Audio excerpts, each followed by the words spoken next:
Magandang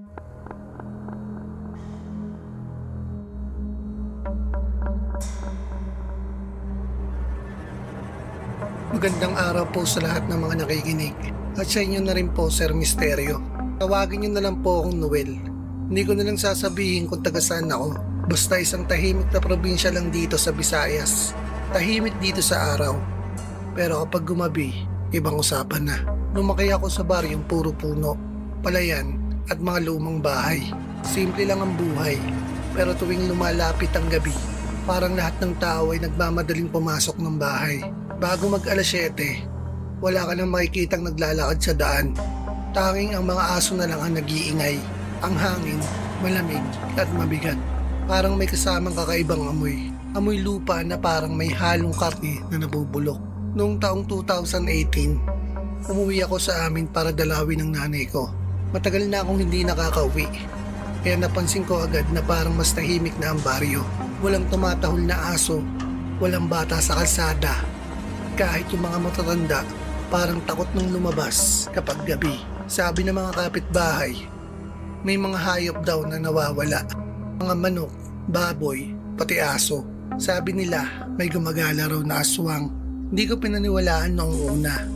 Pero isang gabi, habang natutulog ako, nagising ako sa tunog ng bubong.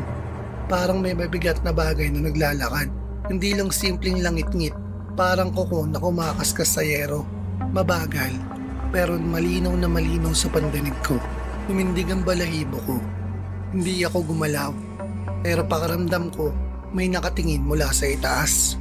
Kinabukasan, may nakita kaming patay na baboy sa bakuran ng kapitbahay. Walang laman yung tiyan, pero walang dugo sa paligid. Parang maingat na binuksan ng katawan nito. Tahimik lang ang mga tao, parang sanay na sila. Walang nagtatanong, walang gustong magsalita. Pagdating ng gabi, mas lumala. Habang nakahiga ako, may narinig akong pagaspas ng pakpak.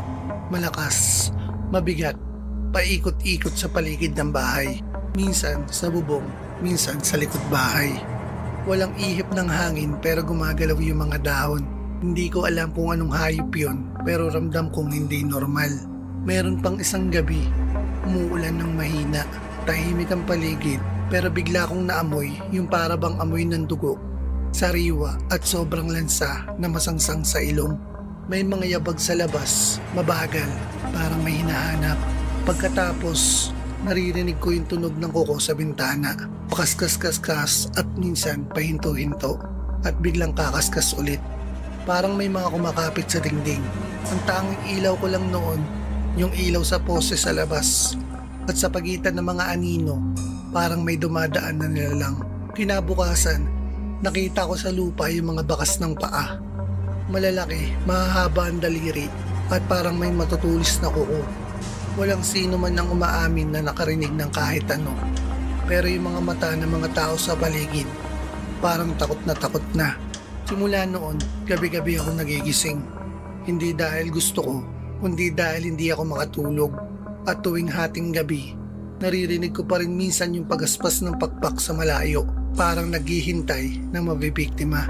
Hanggang ngayon, Sir Misterio, tuwing umuwi ako sa amin, hindi na ako lumalabas kapag gabi. Wala nang pumupunta sa labas ng bahay kapag madilim. Walang umaakit ng bubong, pero minsan sa kalagitnaan ng gabi, kapag huminto na lahat ng ingay, aso, kuliglig at hangin, doon ko lang naaalala yung pakiramdam na parang may nakamasid.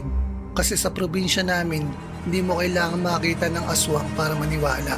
Minsan, sapat na yung katahimikan at yung malamig na hangin na parang mamahaplos sa batok mo. Parang paalala na may mga nilalang pa rin gumagala tuwing gabi, naghihintay ng pagkakataon. Ako po si Noel at ito ang gabi na hindi ko malilimutan. Ang gabing nagpaniwala sa akin na may mga bagay talaga sa probinsya na mas mabuting wag mo nang alamin. Magandang gabi po sa lahat ng mga nakikinig at sa iyo na rin po, Sir Misterio. Matagal-tagal na rin po ako nakikinig sa mga kwento mo dito sa channel mo at napagpasyaan ko pong isulat rin ang sarili kong istorya. Itago niyo na lang po ako sa pangalang Romy, taga-Capiz. Hindi ko alam kung maniniwala kayo, pero hanggang ngayon, hindi ko pa rin makalimutan yung gabing yun. Hindi naman ako madaling matakot, pero pagkatapos na nangyari, mas pinili ko nang wag matulog mag-isa sa bukid. Taong 2016 yon, panahon ng anihan. Madaling araw na, ako na lang mag-isa sa kubo sa gitna ng palayan. Sanay naman ako sa mga tunog ng gabi, kuliglig, aso, hangin.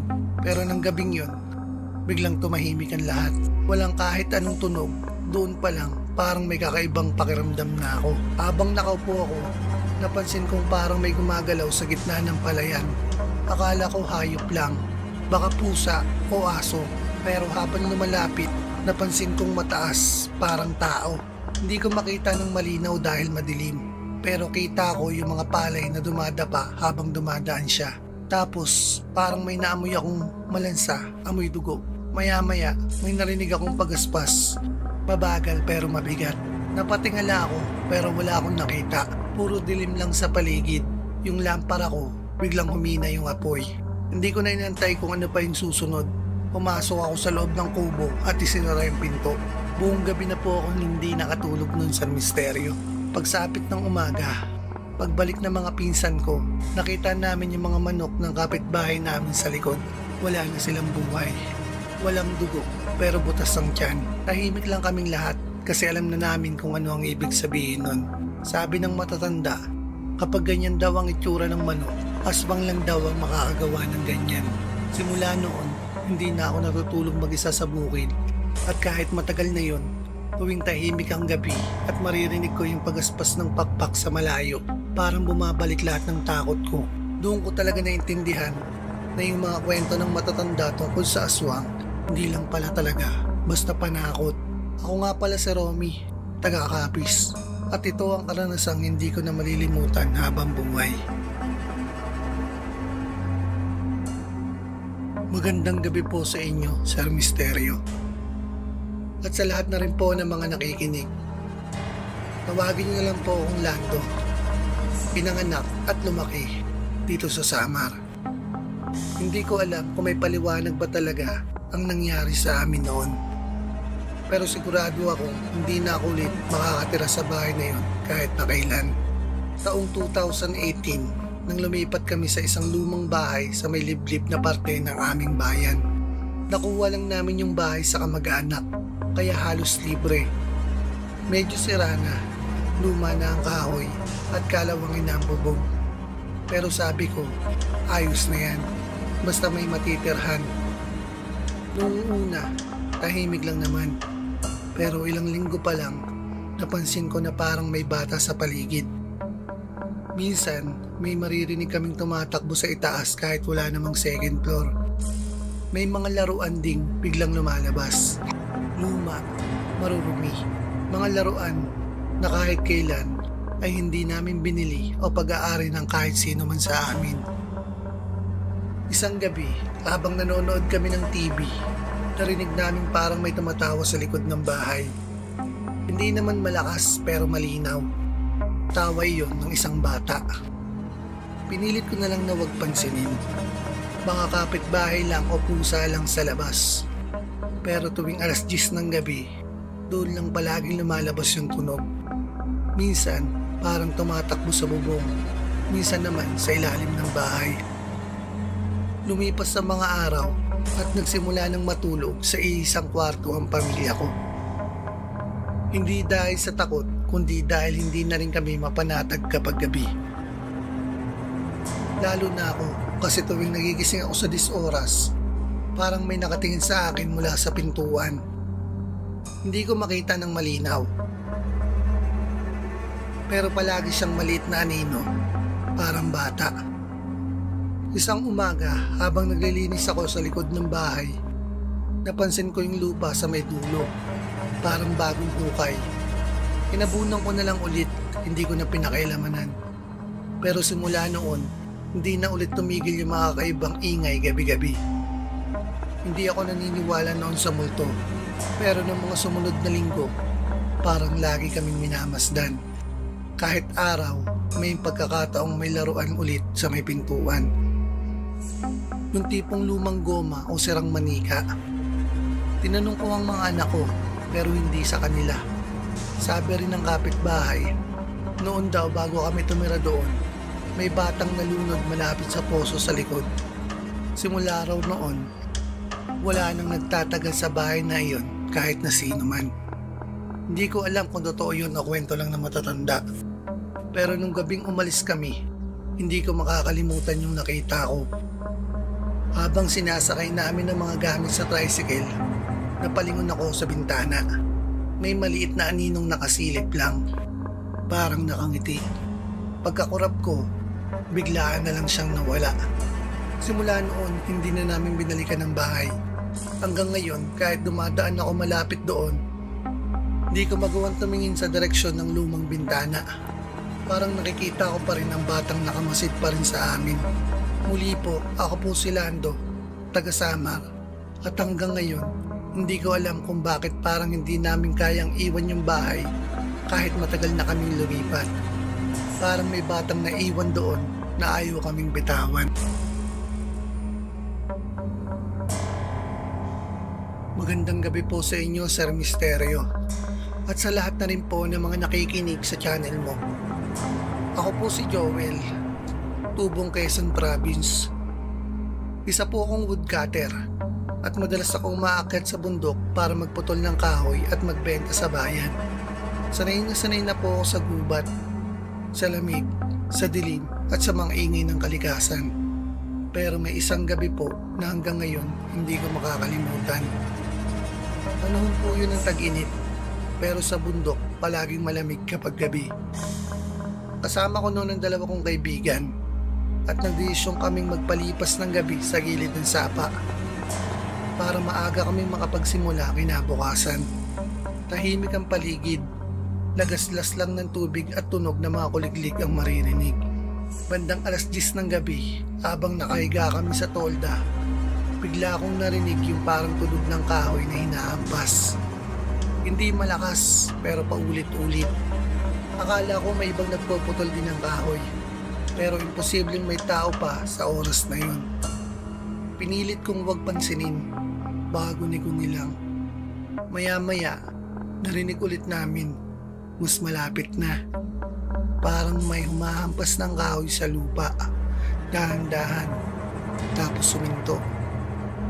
Tahimik ulit, pero ilang minuto pa, may narinig kaming parang mabigat na hakbang galing sa loob ng kagubatan. Hindi mabilis pero mabigat, parang may suot na bakal o kadena. Hindi namin ginagalaw ang mga ilaw, kasi sabi ng matatanda, huwag kang gagawa ng ingay kapag nasa gubat at may kakaibang tunog. Kaya nakikinig lang kami, nakahiga at tinitignan yung kisame ng tolda. Ang mas nakakakilabot, habang lumalakad yung nilalang, parang umiikot lang sa paligid namin. Paikot-ikot na mabagal, parang nagmamasid. Tapos biglang may sumipol. Hindi yung tipikal na sipol ng tao. Mahaba, malalim, parang hangin na dumadaan sa tubo. At doon ko naramdaman yung malamig na hangin na parang galing mismo sa lupa. Pagtingin ko sa mga kasama ko, gising din sila, pero walang nagsasalita. Hanggang sa pumutok yung ilaw ng lampara namin. Bigla lang nag-blink tapos namatay. Tahimik, pero sa dilim, rinig ko na yung mga yabag papalayo. Dahan-dahan, papunta sa may sapa. Maya-maya, wala na. Kinabukasan, bago kami bumaba, napansin namin yung mga bakas sa lupa. Hindi parang paa ng tao, hindi rin hayop. Hindi ko na siya kinuha ng picture, ayoko na rin kasing maalala. Pag-uwi namin, kinuwento ko sa mga matatanda sa baryo namin. Sabi nila, baka raw tumawid kami sa lugar na mga hindi nakikita. Mga nilalang na bantay ng gubat. Kaya mula noon, kapag umaakyat ako, hindi na ako nagkakamping sa bundok. At kahit anong mangyari, hindi ko na pinapansin ang mga tunog sa gabi. Hanggang dito na lang po ang istorya ko, Sir Misterio. Muli po, ako po si Joel, taga Quezon Province. Mula nang marinig ko yung mga yabag na yon sa gitna ng gubat, hindi ko na ulit tinanong kung anong klase ng nilalang ang naroon. Kasi minsan, mas mabuting hindi mo alam kung sino ang nakikinig sa dilim.